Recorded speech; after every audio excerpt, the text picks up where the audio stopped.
मुझे तो कुछ गड़बड़ मालूम पड़ता है। बोले क्यों? आप उनकी बात समझिए। वो कह रहे हैं सिर धरी आयसु करिए, आपकी आज्ञा मैंने सिर पर रख ली। हाँ तो मान लिया ना? बोले नहीं माना। क्यों? सिर पर गंगा है, कहीं बहा के ले गई तो वो कहेंगे हम क्या करें, गंगिया बहा के ले गई तो हम क्या करें, हमने तो सिर पर रखा। बोलो तुम अलमारी में कुछ रखो और गंगा का बाढ़ आए और अलमारी बहा करके ले जाए तो तुम क्या कर लोगे? प्रभु बोले हाँ ये तो है। प्रभु फिर पलटे, बोले नहीं। शंकर ने कहा अब क्या हो गया, मान तो लिया? बोले नहीं नहीं, मुझे कुछ गड़बड़ दिखती है। बोले तो सिर पर मत रखो। फिर कहाँ रखूं? बोले अब उर राखो जो कछु गए, सिर पर नहीं, हृदय से हाँ बोलो, अब उर राखो। भगवान शंकर ने कहा अब तो कोई रास्ता नहीं, और अब तैयारी प्रारंभ हुई।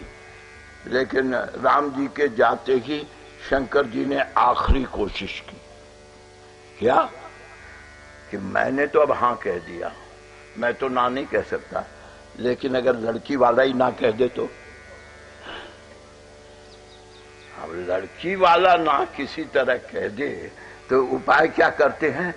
विश्व के 7 चुनिंदे स्कॉलरों को बुलाया, सप्तऋषि, यानी 7,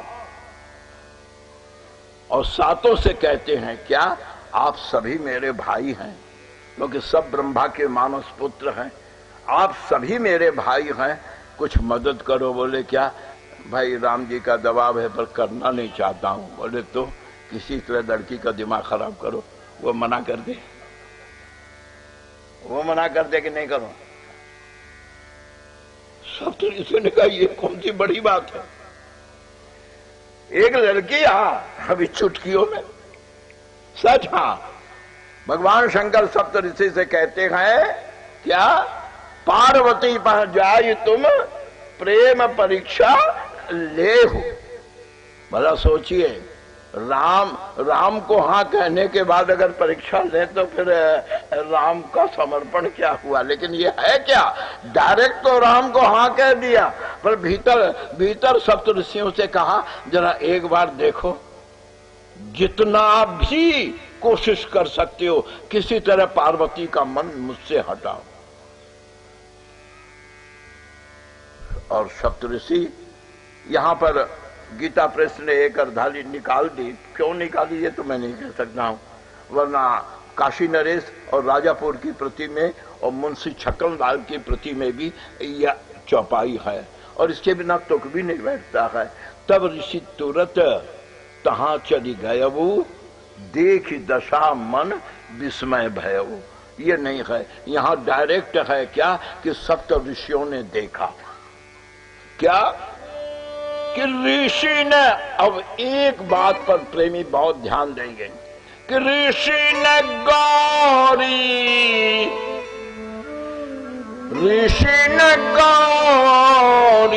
देखी तह कैसी। सप्त ऋषि आए तो उन्होंने गौरी को यानी पार्वती को तपस्या करते देखा। तो क्या देखा कि कोई लड़की नहीं है। तब ऋषि ने गौरी देखी तह कैसी, कैसी कि मूर्ति मंत तपस्या जैसी, मानो तपस्या ही शरीर धारण करके तपस्या कर रही हो।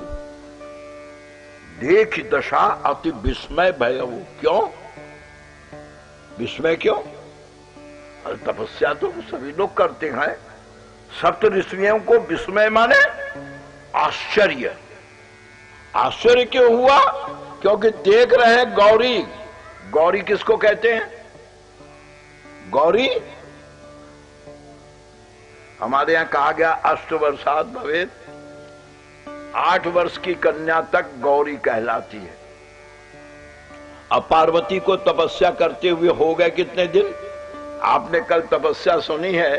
पहले 1111 वर्ष और फिर 3 सहस्र संवत सूखे बेलपत्र और उसके बाद 300 वर्ष तक वो पत्ता भी छोड़ दिया, यानी कुल लगभग 5000 वर्ष उम्र हो चुकी है। लेकिन ऋषियों ने क्या देखा कि गौरी माने 8 वर्ष की है। मतलब क्या, ये 5000 वर्ष गए कहां? श्रीमद् भागवत के विद्वान लोग बैठे हैं, मैं तो बेपढ़ा लिखा आदमी हूं।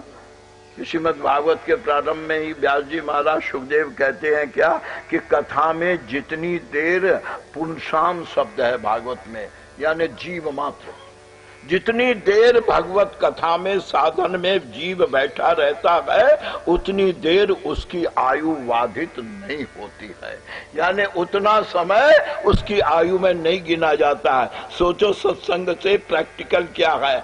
अगर 2 घंटे प्रतिदिन तुमने सत्संग किया तो 30 दिन में 1 महीने में 60 घंटे का एक्सटेंशन मिल गया। क्यों लंबी उम्र होती है? वो आयु में गिनती होती ही नहीं है उसकी। पुंसाम शब्द है भागवत में।